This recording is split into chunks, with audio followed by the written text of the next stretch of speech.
Ah, adding injury to insult. And I know I said it the wrong way, but there's a point to that. All right, welcome to It's What Did We Learn Monday.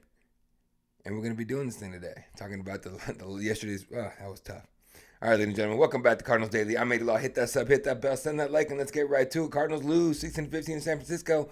Painful way to lose for more than one reason. We'll talk about it. Let's dive into what was a wild finish in Santa Clara, right? The Niners edged us out 16-15. Walk-off field goal as time expired. San Fran goes up 3-0. We fought at 2-1. It's a game of it was a game of inches, mental toughness, late game heroics, kinds of mistakes left and right, really crappy calls, bunch of missed calls. But either way, once again, bunch of near misses for the Cardinals, right? Just can't take advantage of certain situations. We mess up certain situations. It's really irritating. The score was tight all afternoon, right? Neither team could really dominate early. The first three quarters featured mostly field goals. San Fran grabbed a 6-3 lead in the second quarter, and Arizona responded to tie things up at 6 going into halftime. It was mostly defensive battles left and right, careful play. Honestly, kind of crappy mistakes on offense on both sides. Expected it from Mac Jones, not really expected from Kyler. Again, and the Niners have a decent front seven. I'm not gonna lie. When you still have Fred Warner and Nick Bosa on the other side, you're gonna be fine for at least a while. In the fourth quarter, the scoring opened up a bit, right? Mac Jones connects 1-yard touchdown pass to Kyle Alphabet to give the Niners the lead, and then Kyler Murray answers back with a touchdown of his own, going right to Trey McBride, which is nice to see Trey McBride get a touchdown here, but tied it up at 13-13 with under 9 minutes left. Then came the most dramatic sequence of the whole game. Arizona takes that 15-13 lead, right, with about 3:15 left with that safety. There was a holding penalty in the end zone, right, which because of Calais Campbell trying to get in there with Mac Jones in the end zone, safety, right? But they mounted a final drive. 10 plays, 63 yards in a 2-minute setup. Piñeiro's 35-yard field goal, drilling as time expired. Game time. Got to give it to Mac Jones. Stepped in, delivered when it mattered. 27-41, 284 yards, a touchdown and a pick. But he showed composure down the stretch. I know I was talking him, kind of talking him down a little bit last week, but because he's not really great, he's not good. He's just, in stretches he's good, right? But he came in and played with a knee issue too. The Niners, Christian McCaffrey, key for them. Most of the game not doing he put it all together 140 yards right from scrimmage, but it wasn't really that he's not the scary guy he usually is. Then he got this 20-yard late game reception that put the team in position for that final kick. So that was very clutch of CMC, right? On the Cardinals side, McBride was solid. Teams only touchdown catch from Murray and the go-to option when defense tightened up. The sad part, the injury part. James Conner suffers a now sources confirm a season-ending ankle injury in the third quarter. He was carted off. That was a scary one because of the way he went down. I thought it was a whole knee and everything. It was the ankle. The problem is a guy like Conner, for as big as he is, really relies on the ankle flexibility, ankle mobility to do a lot of the things he does. Every running back does, but especially a guy like James Conner, right?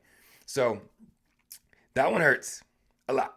Now I know we got Trey Benson who took in the second round when we drafted him and everything, and it's going to be, I'd like to be an optimist and be like, it's going to be fine.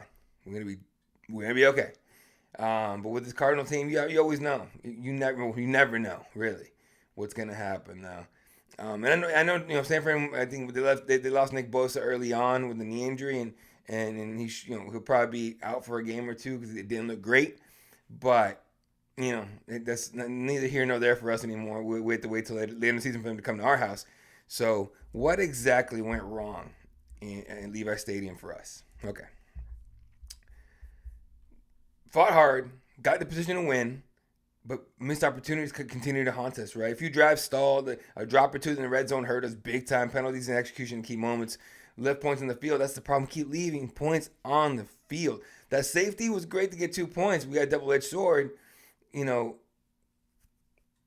know. Here's the thing. It was a tough way to lose when you scratched and clawed to that lead.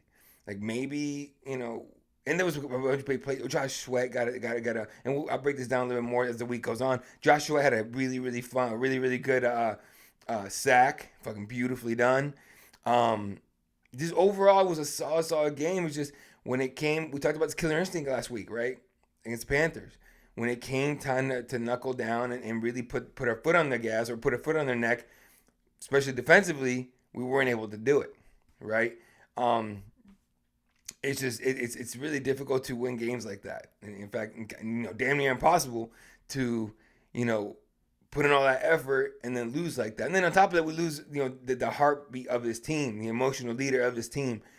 It's difficult. It's a difficult thing to have to replace and have to come up with. So we're gonna have to wait and see what happens here with this team. We need help everywhere. We're injured everywhere at this point, and it's still early on in the season. So we're gonna be limping our way into this week 4 matchup with the Seahawks on Thursday night. I will be there, and I will try to bring you guys some footage, of course, from the stadium. But it's gonna be a tough one. The more guys we lose, the harder it's gonna be. And I know we got guys that next man up and all that kind of stuff, but as a Cardinal fan, you guys know how this works. It's difficult for sure. So what are the takeaways from this game, man? All right, San Fran remains solid under pressure. Can't knock them. They're 3-0. Even missing key players, they win with Mac Jones instead of Brock Purdy, who's injured, and they found a way to win. It says a lot about their depth and their coaching. You got to hand it to them. When you lose, it sucks. But when you lose like that, you really got to give them credit for coming back the way they did. For the Cardinals, this one's going to sting for a while. But there are positives. Very few, but there are some. Offense had moments. Drew Petzing, you're still awful. Like, please, come on, dude. And I know JG came out and defended Drew Petzing, but come on, stop. We know, we can see you. This isn't one of those things like, well, you guys don't understand. No. We see you, bro. Like, you're not hiding. Like, we see you screw this up constantly. Offense had moments, but even then, like, there was times where, like, the play call was like, you would look at the play like, what? Why?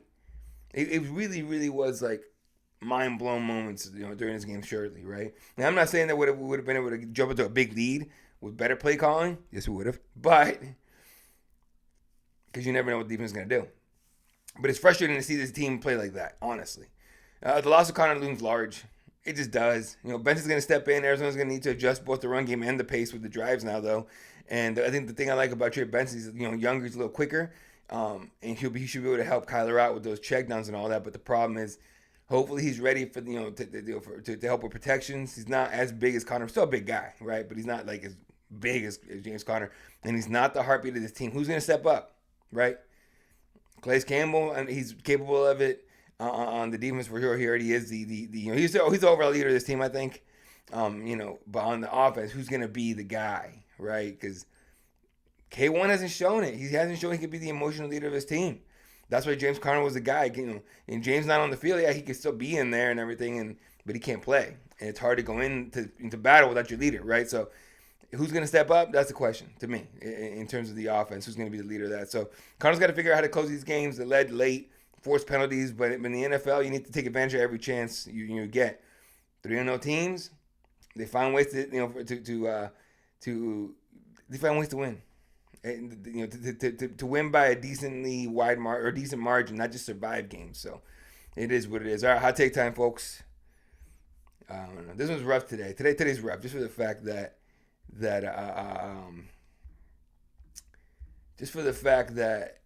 we lost so bad. That was so close yesterday. And I already alluded to it. Drew Petzing, Cardinals offensive coordinator, and why he just isn't cutting it, man. All right, on paper, this offense has enough talent to be balanced, creative, productive, right? So, Kyler Murray looks healthy. Marvin Harrison Jr. seems to be a generational, second-year guy, and still hasn't shown. He's shown flashes, but he hasn't shown a consistency. And you wonder why that is. A lot of people started to, he's a bust. I don't think it's Marvin. Honestly, I think it's the entire situation he's in. Maybe not the best place to come for him. Maybe we should have gone Malik Neighbors instead of him, but. That's going to be a discussion or a debate for later on when these guys have developed or are deep into their careers. Trey McBride, one of the league's top young talents, a tight end. James Conner before his injury, he was a proven guy. So somehow this unit consistently looks predictable, inconsistent, and flat. To me, falls squarely on Petzing. First issue, play calling. Jesus, Petzing. Too often Petzing's calls. It seems like he calls the game scared. Right? It's either scared or he's like, I'm going to catch him off guard with this one, and then he doesn't. Instead of leaning into Murray's strengths, it seems tempo, improvisation, and attack in the middle of the field. We see ultra conservative runs on early downs, followed by obvious passing situations and everything. Even in those 3rd and 20, again, week 1, 3rd and 20, I think it was 3rd and 21. They'll never see this coming. Let's run, James Conner down the middle. Come on, dude. What are we doing? Creativity, you lack it completely. So it's hard to watch. It really is hard to watch. Defenses know what's coming every time, right? You don't need an advanced analytics department to see, how often Arizona wastes downs because Petzing is playing to not lose instead of playing calls to win, right? Second, failure to maximize his weapons. And again, some of this absolutely falls on Kyler Murray's shoulders, but Marvin Harrison Jr. should be seeing 10 plus targets a game, I think. Yet through three games, it's not even close to that, right? He's not even in the top 40 in targets, and he should be in the top 20. That's criminal when you drafted him, 4th overall. Trey McBride, when schemed properly, is uncoverable in space. Yet Petzing too often uses him as a safety valve instead of designing plays to make him focal point. Now, that's kind of changing a little bit, as we saw yesterday, but not as much. It's the same old problem, man. Great players get stuck in average game plans. That's the best way you can put it. Third, situational football, red zone effectiveness, or efficiency, right? It's terrible. Right? 2-minute drills, predictable. Petzing's offense doesn't look sharp in the most critical moments, and that's a reflection of coaching, not just execution. When you're up 27-3, for example, in Carolina, and your offense goes stagnant, right, nearly coughing up the game, that's not just the players taking their foot off the gas. That's an offensive coordinator failing to adjust, because even the adjustments come the entire game. Every player will tell you, every coach will tell you, you got to adjust when you're winning, and you got to adjust it's definitely adjust when you're losing. But certainly when you're winning, because you got to adjust to make sure you're not leaving a door open for a comeback, right? And that's what he does every single game, clearly. Look, Cardinals have shown flashes of potential, right? And they're 2-1, so it's not doom or gloom yet. But let's be honest, man. The reason fans are frustrated isn't because the team, lacks talent. It's because the offense has no identity, and it really doesn't. We don't know if we run. We don't know if we pass. We don't know if we do both. We don't know if we don't know anything. It seems like we're just throwing ish at the wall and hoping to see what sticks, right? Petzing was hired to find balance, to bring balance, okay, to this offense, creativity. But instead, he's giving us vanilla. Bottom line, Drew Petzing, he might be a smart football mind, but right now he sucks at being the coordinator. He just does, right? If he doesn't start scheming to his players' strengths and fixing these game flow, late game issues, Arizona's going to waste a good year, a year of Kyler Murray's prime, and Marvin Harrison Jr.'s development is going to stall a little bit. It's just how it is, right? If we don't find a way to maximize these talents and everything, and again, I understand some of this falls on Kyler Murray's shoulders, but you're the coordinator, okay? Work with Kyler to figure something out here. It's hard to watch. So we'll break this game down, this loss down as the week goes by, and we get ready for the Seahawks on super short prep week. I guess good thing they lost, quote unquote. Good thing they lost, just for the fact that they don't get that Monday off or whatever, and they have to be in the facility. So they'll be getting to work, of course, as we get in there. So yeah. Well, it's going to do it for this episode of Cardinals Daily. I made a lot. Don't forget to hit that sub, hit that bell, hit that like, and leave a comment. I'll see y'all tomorrow.